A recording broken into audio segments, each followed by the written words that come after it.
अगर आप भी चाहते हैं TRS फिल्म्स का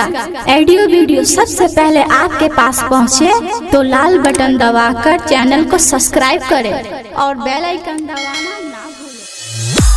भूलें। लहंगा में बाटे दौड़ाला TRS film present DJ Manish Raxaul. लहंगा में बाटे दौड़ाला मिक्स बाय बबली विकास। बौगाला लहंगा में बाटे दौड़ाला ए दादा चोलिया में बाटे बौगाला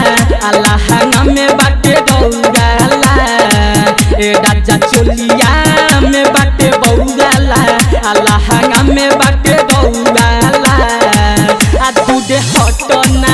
ऐसे सटना हाँ दूधे हटना ऐसे सटना आ काम कर देम ना हौगाला ए सैया चोलिया में बाटे बौगाला लहंगा में बाटे दौड़ाला ए सैया चोलिया में बाटे बौगाला लहंगा में बाटे दौड़ाला डीजे मनीष रक्सौल। लहंगा में बाटे दौड़ाला बौगाला लहंगा में बाटे दौड़ाला हाँ ऊपर वाला चिझावाना मिली तहरा हो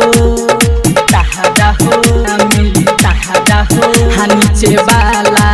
होते तो हरे लुटना लहरा हो लुटना लहरा हो हाँ बात में ले ली हम आजा बात बुझना हाँ बुझना एहो बुझना हाँ ऊपर वाला चिझावाना भेटी तहरा हो लुटना लहरा हो हाँ नीचे वाला होते तो हरे लुटना लहरा हो लुटना लहरा हो हाँ बाद में ले ली हम आजा बात बुझना एहो बुझना हाँ बुझना बौआ पिएला यही से जिएला ऐसे कदी ना दौड़ाला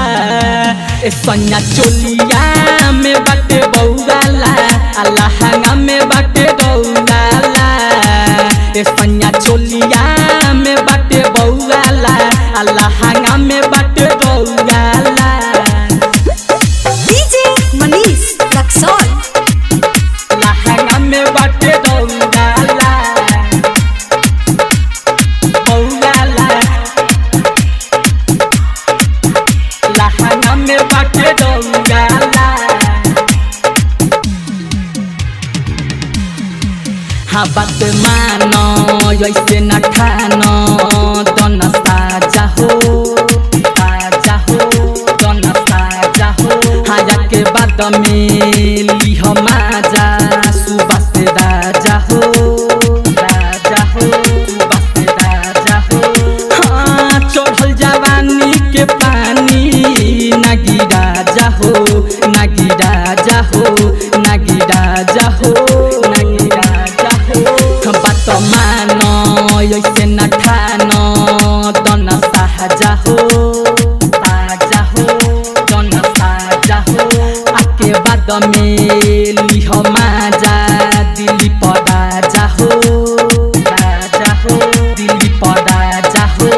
हाँ चढ़ल जवानी के पानी नागी राजा हो नागी राजा हो नागी राजा हो